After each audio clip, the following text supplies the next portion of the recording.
Olha, hoje não é exatamente sobre leucemia o vídeo, mas como hoje eu completo 8 meses de tratamento, eu queria muito fazer esse vídeo porque o dia 11 sempre representa algo muito especial na minha vida.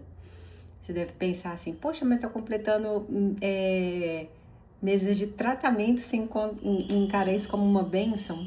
Sim, porque eu sei que Deus cuida da gente em cada detalhe, Ele nunca nos desampara e essas coisas que nos acontecem é porque tem uma razão de ser e não um problema.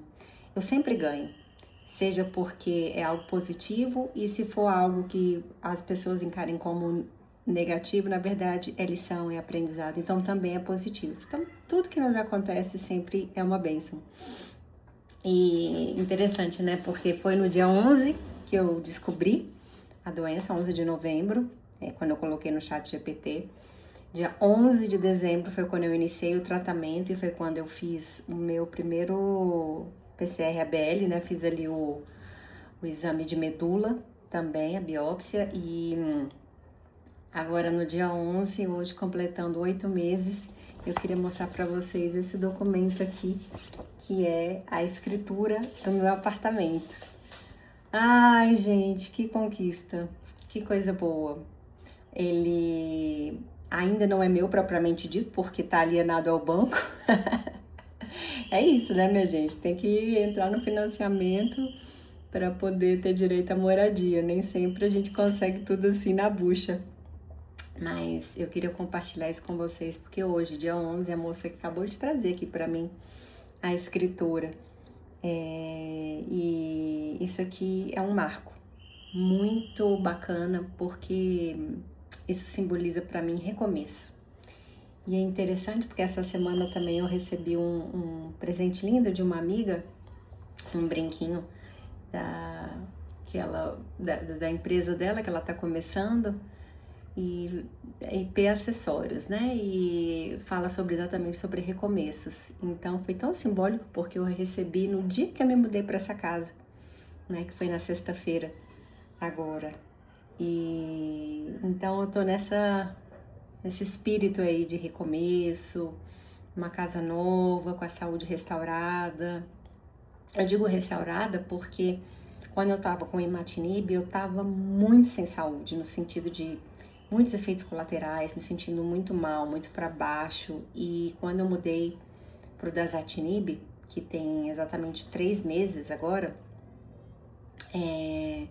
mudou tudo pra mim. Foi realmente um recomeço. Eu me senti muito mais disposta, sem enjoo, sem náusea. Claro que vira e mexe a gente tem alguma coisinha ou outra, até porque algumas outras medicações que a gente toma junto também interferem, né? E no caso, o meu enjoo é por causa dessa outra medicação que eu tô tomando, que é um remedinho para ansiedade. Eu fiquei muito ansiosa esses últimos dias e a médica achou por bem a gente entrar com essa medicação para ajudar, porque eu tenho um sono ruim, eu sou muito agitada, então tava no meio de mudança, ao mesmo tempo cuidando da saúde, com essa expectativa de como é que ia ser o tratamento com o dasatinib, a reação do meu corpo,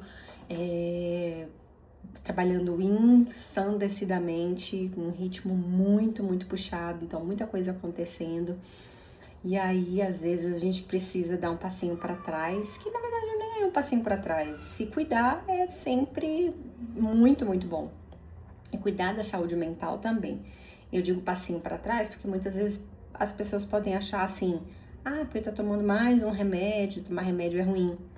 Não é que é ruim, nem a gente não gosta, né? Tomar um remédio a mais, claro que não, mas às vezes é necessário. No meu caso, eu achei necessário incluir um remedinho para ansiedade para ajudar nesse contexto. E eu acho que tem ajudado bem.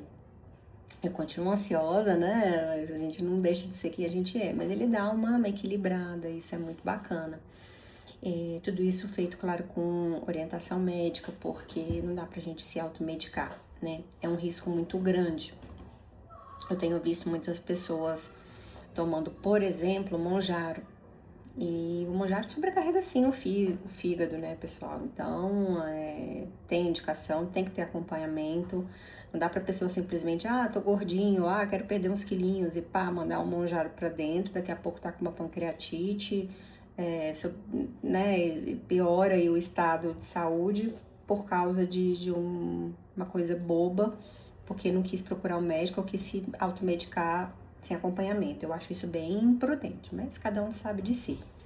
No meu caso, essa medicação para ansiedade, ela foi muito pensada, eu falei tanto com a psiquiatra quanto com o hematologista, então todos estão cientes, concordam, né? Eu tomo essa medicação de manhã, depois do café. Por quê? Porque ela tem uma leve interação com o dasatinib, então o ideal é ser tomado longe do dasatinib. Aí o dasatinib eu tomo depois do almoço e à noite eu tomo o Donarém, que é o remédio do sono, que também interage um pouco com o imatinib. Então todos eles eu boto espaçado, né, um do outro. Então um eu tomo de manhã, um eu tomo depois do almoço e o outro eu tomo à noite, para ficar um bem distante do outro. De manhã eu também tomo a levotiroxina, porque eu tive câncer de tireoide, então não tenho mais a tireoide, eu tive que tirar. E aí eu tomo esse remedinho pro resto da vida, né?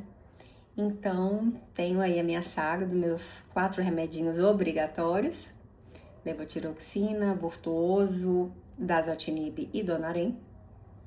E o resto é vitamina, né? A vitamina D, a vitamina B12, e aí essas são bem tranquilas e não são de uso obrigatório nem de uso contínuo, né? Mas eu tenho tomado a vitamina D3 com a K diariamente, uma dose ali, porque ela é muito boa para manter a imunidade. A minha vitamina D é baixa. Geralmente a nossa vitamina D de quem não toma sol, vive no escritório, né, acaba sendo baixa. Então, faço essa suplementação, a B12 também, 2 gotinhas sublinguais.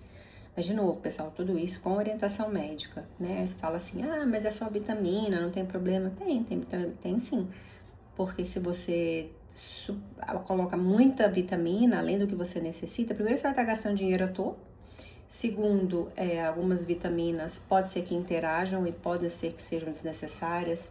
Tem que ver a dose. Então, tudo com relação a isso, eu nunca faço sem a anuência dos meus médicos, né? Principalmente do meu hematologista. Ele sabe de tudo, acompanha tudo. Sempre que eu mudo dose, ou altero, ou incluo, ou tiro alguma medicação, ele sempre está ciente. E eu acho que as pessoas têm que fazer isso, né? Mas enfim, hoje 8 meses então de tratamento, 3 do dasatinib, eu posso dizer que eu tô tendo uma vida muito diferente, uma vida muito melhor do que foi no início. O início é complicado mesmo, a gente fica com medo, a gente fica muito mais ansioso, a gente não sabe se vai dar certo ou não o tratamento. Eu tô um pouquinho ansiosa agora só por conta do BCR-ABL que eu tenho que fazer agora, completando 3 meses do dasatinib. Já era para estar autorizado, porque eu pedi a autorização do meu plano de saúde há mais de 30 dias, ainda não foi autorizado, mas assim que eles autorizarem, eu vou fazer o exame e aí eu volto aqui e conto para vocês como que foi, qual o resultado. Tô na expectativa, como todo mundo fica, né, de tal RM3, daqui a pouco RM4 e assim sucessivamente até ficar indetectável. É um caminho, né? A gente sabe que nem todo mundo alcança isso rápido, tem uns que nem alcançam. E tá tudo bem, o importante é a gente tomar a medicação bem certinho, diariamente, sem esquecer, no mesmo horário, para manter ali a resposta hematológica dentro do esperado, controlando a doença. Ontem eu fiquei um pouco chateada à noite, eu queria até trazer esse assunto aqui, porque eu fiquei sabendo de duas pacientes que vieram a óbito e elas tinham leucemia. Uma delas, uma moça, nossa, tão bonita, 29 anos, ela estava se sentindo cansada e tudo e não sabia que tinha leucemia. Quando internaram a moça, né, estava passando mal e tudo mais, 3 dias depois ela veio a óbito. Então, quer dizer, provavelmente quando descobriram a leucemia dela já estava agudizada, né? E aí não tinha muito o que fazer no caso dela. Isso mexe com a gente, né? Porque eu sei como que é essa parte aí do... a gente passa por vários médicos, nenhum percebe. E ela era uma fisioterapeuta, então era com certeza uma profissional de saúde que cuidava também da própria saúde, estava sempre fazendo exames, mas passou batido, né? Eu não sei qual foi a última vez que ela tinha feito um hemograma, mas eu posso dizer por experiência própria que passei por vários médicos e nenhum deles tinha percebido que meus leucócitos estavam muito diferentes. Quando eu percebi, é porque o cansaço estava muito esquisito, eu botei no ChatGPT. Quer dizer, se eu não tivesse procurado eu mesma saber, por que não poderia ter acontecido? Se demorasse mais alguns meses, poderia ser que tivesse tido a mesmo desfecho dessa menina.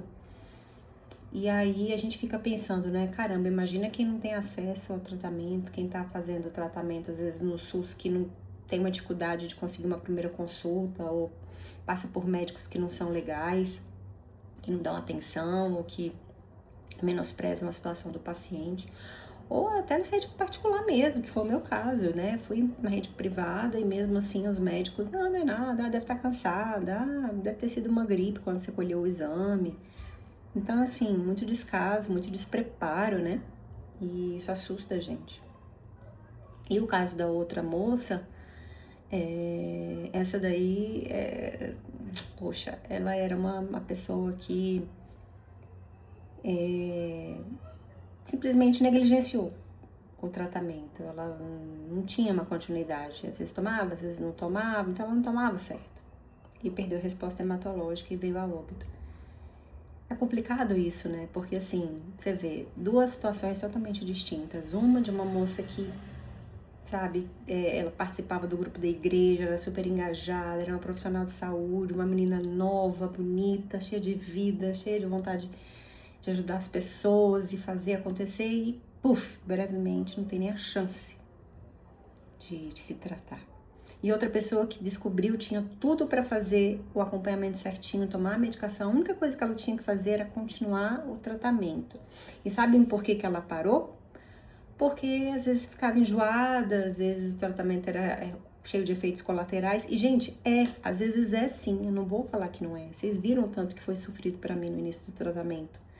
Mas daí você procura conversar com o médico, procura trocar a medicação, toma Vonal, toma, né, remédio para enjoo, sei lá, mas se vira, mas toma assim mesmo. Agora, colocar a própria vida em risco por causa dos efeitos colaterais é uma negligência muito grande.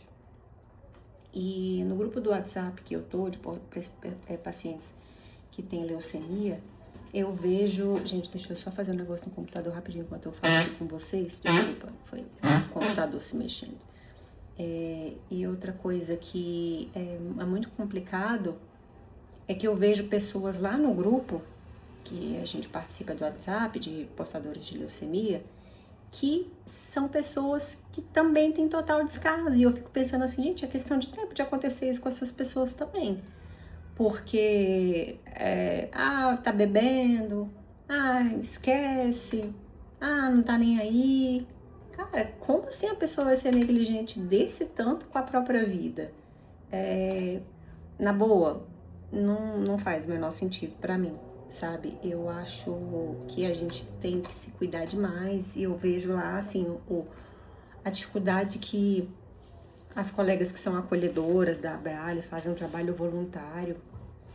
Elas têm um trabalhão, elas explicam, estão sempre super solícitas, informam dos riscos, dos perigos, estão sempre tirando as dúvidas. E tem gente que simplesmente tá nem aí, continua bebendo, continua fazendo um monte de coisa que não pode, tomando remédio igual a Monjaro, que sobrecarrega o fígado, que simplesmente deixa de tomar, esqueci, não sei o que, tô tomando por conta própria, tomo 2 dias sim, um não, para porque tá tendo efeito colateral, gente, como assim?